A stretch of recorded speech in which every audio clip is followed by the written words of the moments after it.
Welcome to Coruzant Technologies, home of the Digital Executive Podcast. Do you work in emerging tech, working on something innovative, maybe an entrepreneur? Apply to be a guest at www.coruzant.com/brand. Welcome to the Digital Executive. Today's guest is Rory Blundell. Rory Blundell is the Chief Executive Officer of Gravitee, one of Europe's fastest growing companies and a leader in agentic API and event management.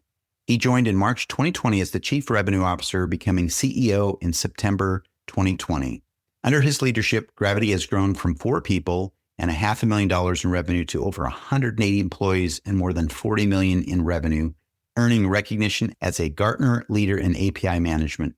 The platform delivers consistent security, discoverability, and observability across APIs, event streams, and AI agents, serving organizations across Europe and North America, including Blue Yonder, Walmart, and Ernst & Young. Well, good afternoon, Rory. Welcome to the show. Thank you for having me, Brian. Absolutely, my friend. I appreciate it. And I know you took the time to traverse time zones and calendars to get here today. You're hailing out of London, England, and I know you do quite a bit of travel to the U.S. as well. So I appreciate your time today.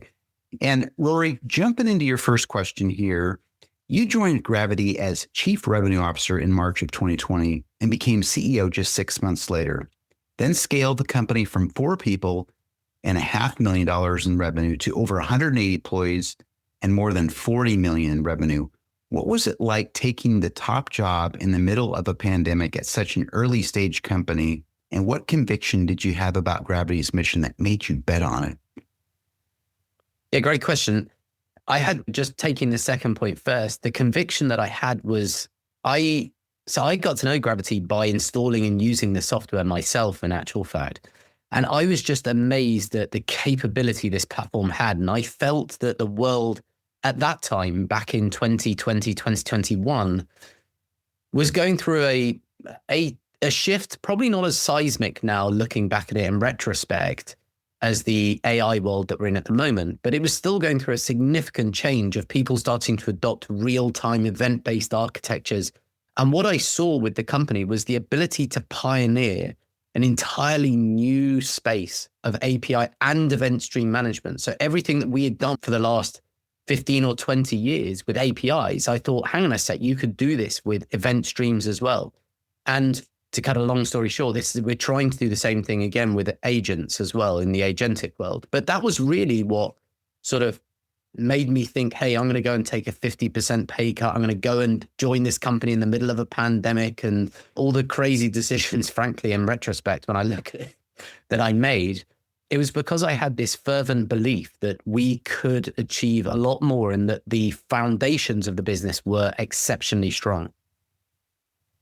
That's awesome. Love the story. And again, that's usually the first question here on the podcast is kind of that backstory. And you were, from the get-go, early on, you were an early user of the software, impressed by the capability, but the ability to pioneer event streaming with the platform really inspired you, and your belief in the company, where it was going, even though it was during the pandemic and the next day to day, nobody knew what was going to go on with the global economy. So I appreciate the backstory. Thank you. Rory, you've argued that governance frameworks built for the API economy are fundamentally insufficient for the agentic era, that traditional API management platforms are essentially blind to the unique behaviors and risks of AI agents. What specifically breaks down when you point legacy API governance at autonomous agents? Well, I think there's a number of things associated with this that are challenging, really, for when you look at the technology. The first thing is that agents operate at a fundamentally different speed than we would have had with APIs and things of that nature. And so it's less that the foundations of an API gateway and things of that nature aren't necessarily, they're just not built and architected to be able to utilize those sorts of technologies. So if you've got MCP, for example, a fundamentally different protocol that one would use to be able to mediate agents communicating with tools, for example. Now, behind that tool might be an API fundamentally, but where APIs themselves are maybe not best placed and API gateways as a result of that, is that some of these subtle changes, the speed, the types of authentication, the granularity of authorization, authentication, all these sorts of things, because the whole world, not just APIs and API management and API gateways, the whole world was architected around the human being the central point of focus. And there is a subtle but seismic shift that has changed, that no longer is it the human that's necessarily the sole center of gravity, excuse the pun.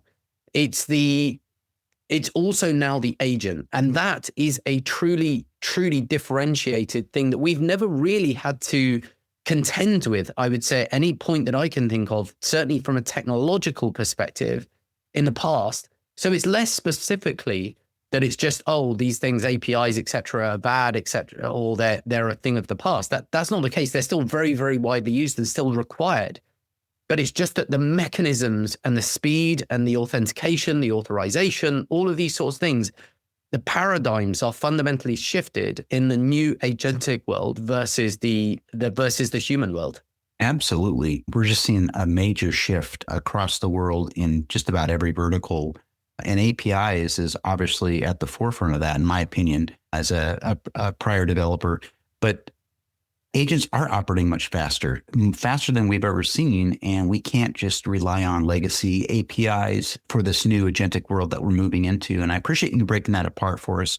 And I like the pun there as well. Humans aren't no longer the center of gravity, right? That's awesome. Yeah. Thank you. Rory, you've said that we're giving AI arms and legs. Would it be reckless not to give it a central nervous system too? Positioning Gamma as a control layer that makes the agentic future safe to deploy. Unpack that metaphor for us. What does that central nervous system actually consist of technically, and why is a unified control plane better than bolting governance onto each tool? Yeah, it's a great question. What's the best way to describe this? So let's imagine, for example, in the old world, let's say you've got a door. You've got a door into your office, and your door has a keypad next to it, and you've got your key card, and you swipe your key card on the keypad.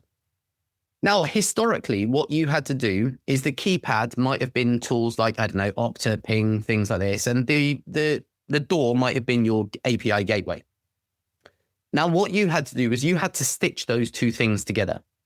And it's challenging in the modern world when things are operating with non-human identities and stuff like that, to have to do all this stitching together when you need to start looking at technologies like fine-grained authorization. You need to really be able to look things like OAuth 2, where you have more coarse-grained permissions and all that sort of stuff, don't really work when you've got humans and agents that act on behalf of the humans, which is quite a common thing that we're seeing these days. They call the on behalf of flow.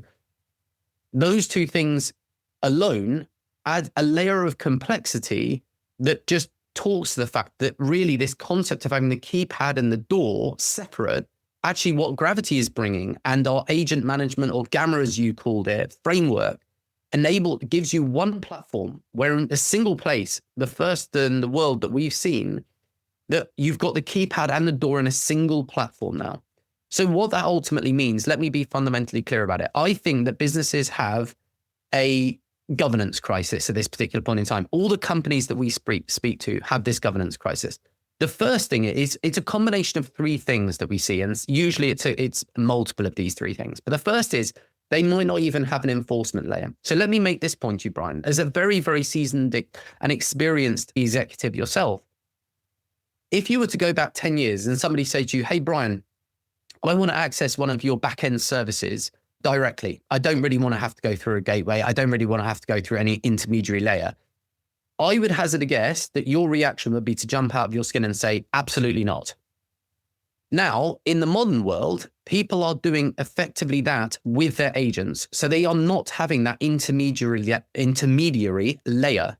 And that to me is something that's a massive, massive mistake.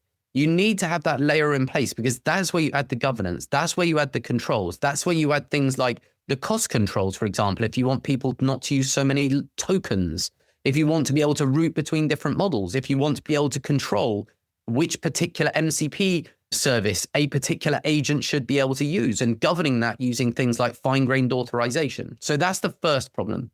The second problem is the who.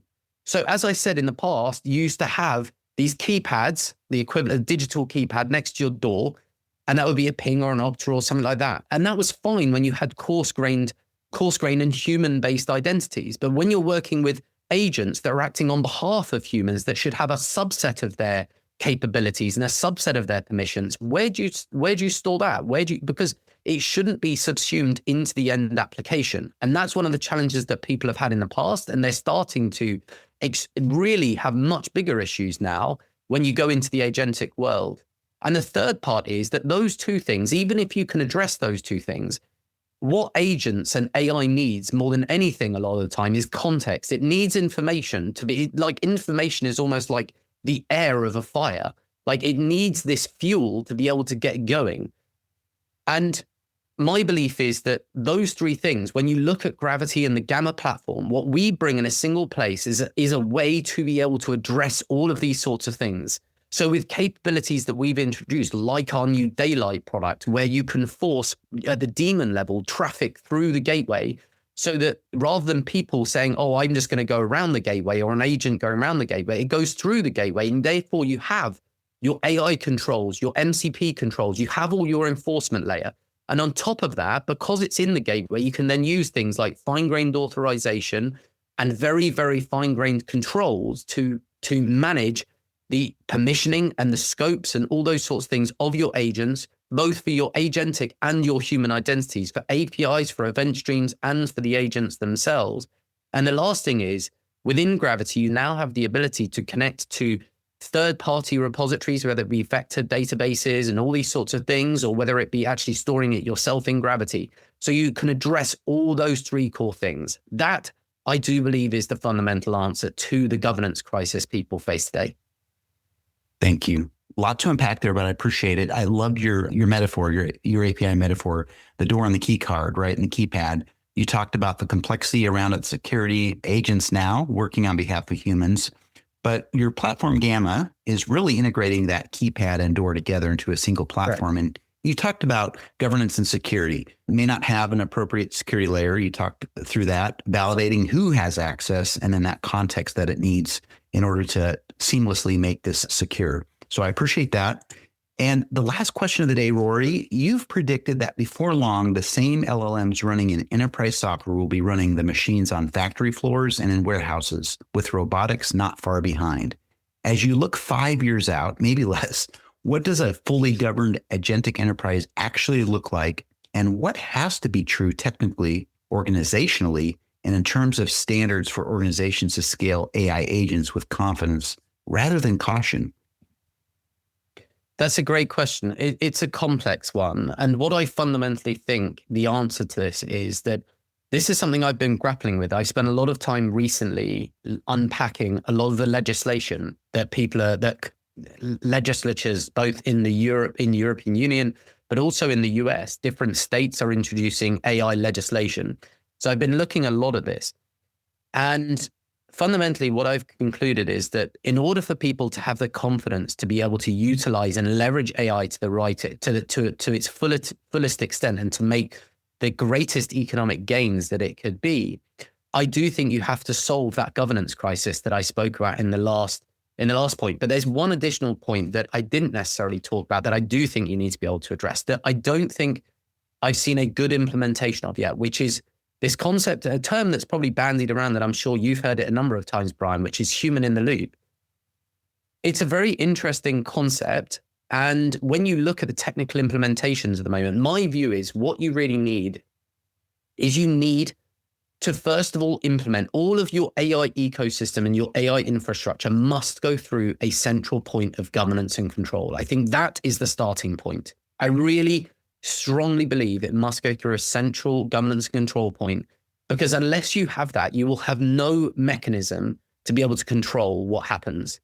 Now, if you were to ask the average person on the street and say, okay, that's my starting point, what people are, and you look at a lot of the legislation, and I've spoken to people and interviewed them about this, I think what people want is a mechanism and a way for agents and humans to work in harmony. If you look at a lot of the reporting about this subject at the moment, what you find is it's almost a zero-sum game. When one loses, the other one wins and all that sort of stuff. And in actual fact, what you need in order to, what I think people want, which is this type of human in the loop type of interaction, you need to have that central point of governance control first. Once you've got that, what we've introduced, for example, with Gamma, is you can now bring your own model. So in the gateway, what we're now doing is classifying the stuff that comes through the gateway such that you can say, well, at this particular point in time, now you need a human to go and take the action. And you can then have a very temporary entry into the fine-grained authorization rule set or policy structure that basically says the next action that's taken must come from the human in the loop. Now, the reason why this is important is it's very easy for organizations to generally have a set of yes-no rules, permit-deny rules for a finite set of very risky things. But what happens when it's not about a very, very risky thing, when you want a human to be able to guide an overall process to say, well, this is the sort of thing I want the agent to be doing.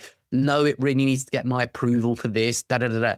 You can't really do it. And this is where I think that having the central point of governance and control, where you can do things like bringing your own model, you can then make classification decisions about should you do human in the loop, should you not? Do you have a portal to enable humans to be able to interact with it? Things of that nature.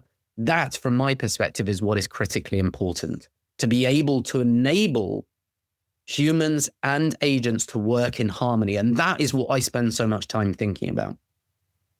That's awesome. Thank you. And I'll just highlight a few things here. I definitely agree with you. There's a lot of AI legislation that is really starting to be at the forefront of every conversation now. I've seen at local and national level of governments, as everybody wants to solve this governance issue, right? I want to just highlight that human in the loop you talked about. At the core of this, you talked about this AI development. The AI infrastructure must go through a centralized governance control. And at the end of the day, people want a framework that allows agents and humans to work in harmony. And I thought that was pretty interesting for sure. And I see it in my everyday work life as well. So thank you. Rory, it was such a pleasure having you on today. And I look forward to speaking with you real soon. Thank you, Brian. It was a pleasure speaking with you. Have a lovely day. Bye for now.